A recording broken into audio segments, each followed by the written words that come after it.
So we've talked about the importance of a sense of connection for your child's well-being, for their ability to think, and about the fact that the moments that don't go well between the children and your family are happening because neither of them can think. Their thinking is shut down. They've both lost their sense of connection. And what they do can't possibly make sense because their mind is not operating well. And we've talked about the fact that the remedy for this is not punishment, it's not judgment, it's not sending them off to their rooms, although if you are enraged by the situation, sometimes the safest place for our children is away from us. It's like we're the ones that need, the time out because we're furious and we're ready to do impulsive things and we're bigger than they are, so those things can be hurtful to them. So if the time to do time out or to have a child go to their room is when we are out of control. That's the appropriate way of doing time out, is to give it to yourself. Send yourself to your room for 5 minutes so you can kick the bed and pound on the walls, have yourself a good explosion where the children aren't the target of it, until you can pull your mind back together and actually think of a better solution than exploding.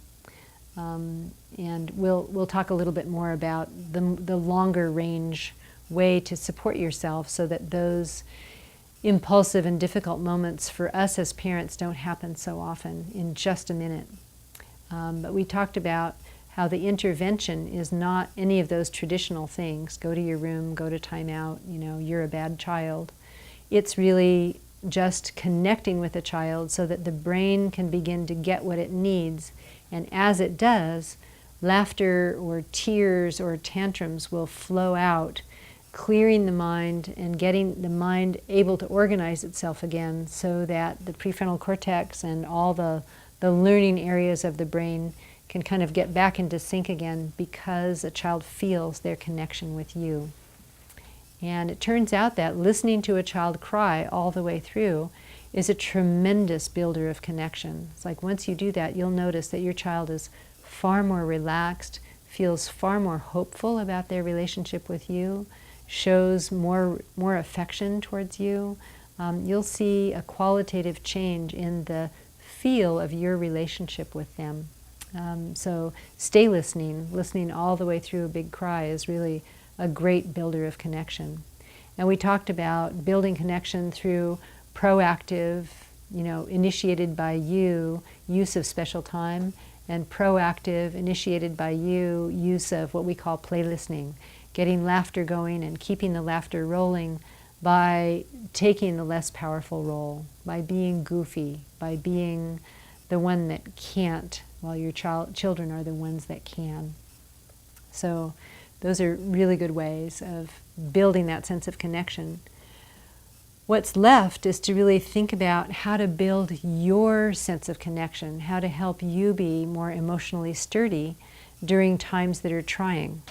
Because although you're beginning to get to know these tools and good things will happen, what's happening is that your children are healing from hurt and they're offloading feelings, but you're not yet. So we want to hand these same tools to you so that the tensions that come up, the reactive behavior that you have, the feelings that keep coming up over and over again, the call, darn it, why does he have to do that again? This makes me so mad, that you feel 5 times a day when the same issue comes up over and over again.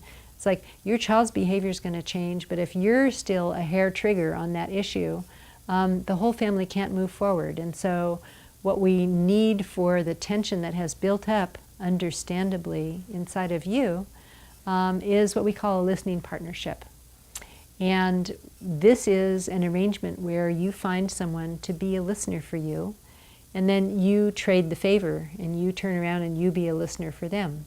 Usually at the same time. Usually you take 30 minutes to be listened to, and then they take 30 minutes to have your full attention. We have a booklet on this, which comes with the course. It's called Listening Partnerships for Parents. And there's a lot of information in there. It took me about 20 years of experience before I could kind of write down, what I thought about how to do this. And so the information's pretty dense. You might want to read it once and 3 weeks later read it again if you're beginning to try listening partnerships, because it's not the usual let's sit down and have a little visit kind of interaction. What it is people taking turns offering one another 100% of their attention, 100% of their approval, with no judgment and no advice. This is highly unusual.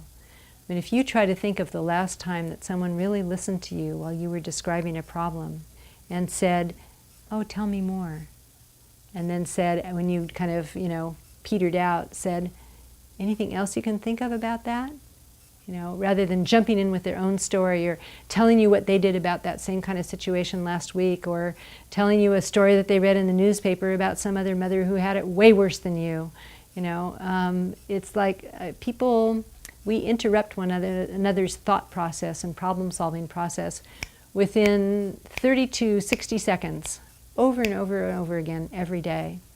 We don't let our minds really work on the interesting challenges that parenting presents. And how can we really be studious learners from our own experience unless we get a chance to actually look at that experience in detail without other people jumping in to tell us what to think or how to act or what their recommendation is. So a listening partnership creates a learning laboratory for parenting. And it also turns out that if someone offers you their full respect and really listens with interest and isn't sitting 10 feet away, is sitting actually close to you, kind of next to you, not on top of you, not in your lap, but close enough to give an aura of warmth and caring, that you talking about parenting sooner or later, if you do this more than once, will allow you to find the feelings that you need to release. It's like your children have an instinct of where the feelings are that they need to get rid of, and they find those feelings and they try to get rid of those feelings 10, 20 times a day. They have a little cry about how their toast was cut, and then another little cry about the jelly that's falling off of the toast now, and then a little cry because they can't find their ducky that they were looking for, and then another cry. The one that's going to school starts to get all whiny and teary because their homework paper tore and they can't find the Scotch tape. You've got children trying to work on their hurts many, many times a day. They have not been discouraged. Grown-ups sometimes take a little longer to be able to have a good long laugh or have a good long cry or have a good heated tantrum with someone there with them that they didn't grow up with. But as you listen respectfully to one another, the safety builds and that begins to happen, and you begin to open up an emotional outlet so that your emotions are no longer being aimed at your children when you get upset. When you get upset, you go, "Oh man, am I going to tell this to Don tomorrow night? He'll understand. His kids get like this too." And because you have a listener and you have faith in that listener, you can note how you feel. You have a much better ability to put it aside and do what you intend with your children, rather than sort of descend into knee-jerk reaction, which generally does not work out that well between you and your children. So a listening partnership is building a relationship for the work of parenting, to support you in the work of parenting.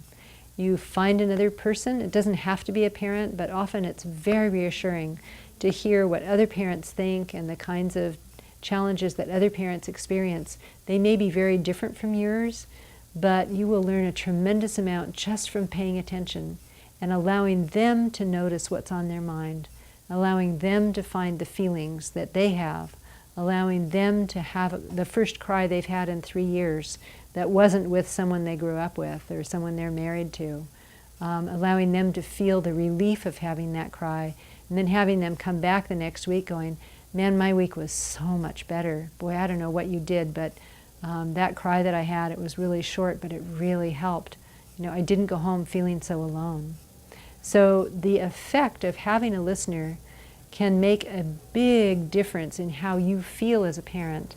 And when you get that difference of feeling less isolated, feeling better supported, feeling like you know your own self better, This translates into paying better attention to your children, into them feeling your love more readily. It's got a big, big payoff. So it's an odd thing to do. It's not a usual thing to do.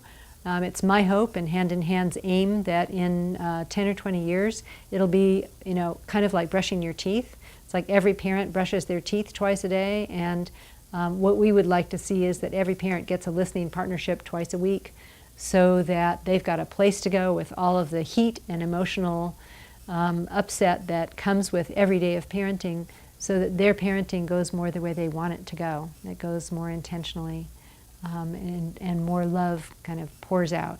So listening partnership is a good thing to do. What you do is you find someone who looks like they might be a decent listener. You give them the guidelines that they are to listen with respect, listen with warmth, not give you any advice, and not interrupt you, and tell you when your half hour is up, or your 25 minutes is up, or however long you agree for each side to listen. Then you find a private place, no children, wandering in, no open windows to the sidewalk where people look in and go, what's going on in there? You just want to find a quiet, separate place where you can study your own thoughts about parenting and notice your own feelings about parenting. And someone will honor you, someone will respect you, and someone will think warmly of you. Someone will not try to tell you what to do. There's more to it than that, but the directions are in the Listening Partnership booklet, and we highly, highly, highly recommend doing this unusual thing of building intentional support for yourself, and learning how to use this powerful tool of listening to your own and your children's advantage. So in your Listening Partnership, you want to talk about what your childhood was like. You want to talk about the feelings that come when your children do X, Y, and Z. And you want to see, why would I have such big feelings about that? Was there something in my childhood, that has hurt me before in something like that way? And go back and see, where are these big feelings coming from? What has happened to you that you haven't yet had a chance to tell anybody about, that you haven't yet had a chance to be angry about or grieve about? That's what a Listening Partnership is for. So we hope you give it a try. It makes all the difference in parenting to have someone listen to you once a week. It's really, it's kind of like, I can't describe to you what it's like to, go to a foreign country. You just kind of have to go there and look around. You can see all these photographs, but you just don't get the feel of the place till you get there. And I can't give you the feel of having a listening partner.